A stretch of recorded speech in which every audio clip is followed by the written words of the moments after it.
Hello mga mi! Kamusta kayo? Ito na naman po si Ate Benz. Ito na naman po ang ating for today's video. Gagawa po tayo ng Taiwanese egg wrap. Ayan ang ating lulutuin ngayon for today. Ayan, yan lang siya. Harina lang yan. Tapos nilagyan ko lang ng tubig. Tapos may konting mantika. Tapos isang itlog. Ayan, tansyahin nyo lang hindi siya malapot tsaka hindi malabnaw. Tapos ayan ang ating pangpalaman. Yung corn na may tuna. Pwede naman kahit na anong ipalaman nyo. Pwede naman. Pwedeng ham, pwedeng pwedeng bacon, depende sa inyo. Pero yan kasi, ang mostly na niluluto ko dito, yung tuna na may corn. Ayan, magpainit tayo ng kawali, lagyan natin mantika, tapos halu-haluin muna natin yan bago natin ilalatag yan sa kawali kasi syempre may cornstarch. Ay oo, nilagyan ko pala ng cornstarch yan. Bali, yung mixture ko na yan para sa 5 tao. 5 kutsara yan na malaki, yung tablespoon ba? 5 tablespoon na harina, tapos 1 tablespoon na cornstarch, tapos nilagyan ko itlog, tapos nilagyan ko ng mantika,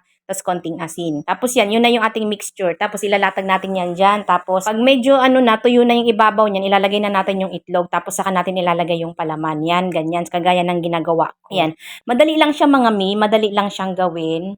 Ayan, kailangan lang talaga ang gagamitin yung pan is non-stick pan. Yung akin kasi na ginagamit ko na yan, ewan ko anong tawag yan, para siyang grilled pan. Ayan, hindi naman kasi siya nag-i-stick sa ilalim, hindi siya nagdidikit ba. Ayan, kaya yan ang gustong-gusto kong gamitin. Ayoko nung kawali na lagi kong ginagamit pang magluluto kasi madikit yun. Nag-try ako dati magluto doon, Diyos ko dahil nagkalamog-lamog yung ginawa ko. Kaya yan ang ginagamit ko kasi meron naman ganyan si madam. Yan, nakatabi lang yan. Tapos kinukuha ko lang yan, ginagamit ko kapag maggaganyan ako ng luto. Ayan.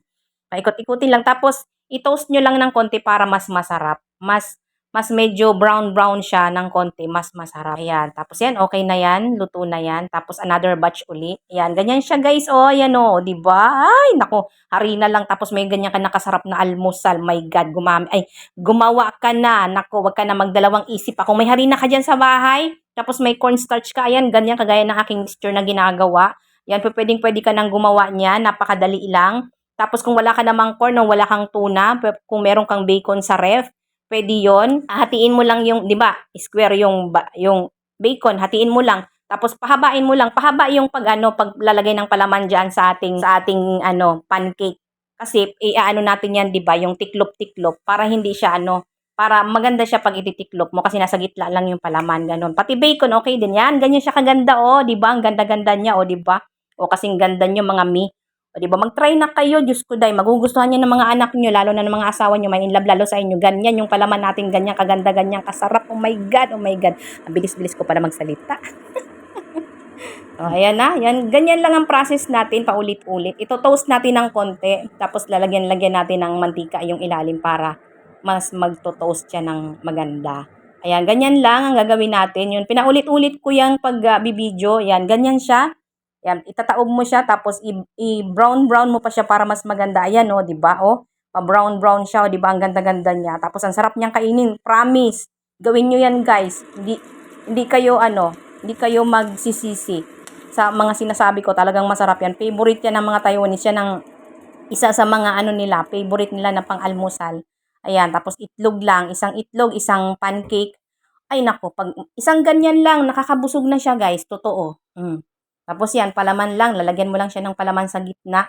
Kasi kailangan talaga sa gitna lang ilalagay yung palaman. Tapos tatakpan mo yan, syempre para mas maganda ang texture niya pati yung ibabaw. Tapos yan, babalik-balik ta rin lang natin. Lalagyan mo yan ng mantika sa para matoast-toast yan ng konti. Ayan, paulit-ulit tayo, o diba? O syempre, para maintindihan nyo guys kung paano lutuin yan. Ganyan lang siya kasarap talaga. At ganyan lang kadali. Harina lang yan, akala nyo, o diba? Tapos may na kayo almusal. Kung sawang-sawa na kayo sa mga kung ano-anong inaalmusal nyo, ayan, kakaiba naman na almusal natin. Ang tawag pala dyan, hindi, kanina pa ako nagdadaldal dito. Oy, ang tawag pala dyan dito is tanpin. Yung tan kasi is yung yung itlog. Ayan, yung pin, parang yun yung mixture ba, yung pancake ba. Ayan, tanping ang tawag dyan, tanping. Ayan, kung sa English siya, di ba ang ganda? Kung sa English siya, Taiwanese egg wrap. O, di ba? Kasi binalot siya sa itlog, tapos may palaman. Ganyan siya kasarap, guys. My God, kumain na kayo, gumawa na kayo. Mga gawa ka na kung may harina ka dyan.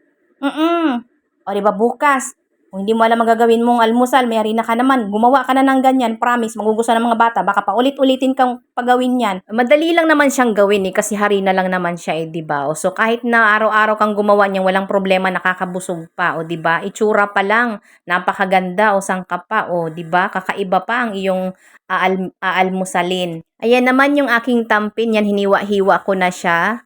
Pagkatapos nilagyan ko yan ng ng hot sauce. Ayan na, Mi, kain na tayo. Thank you for watching.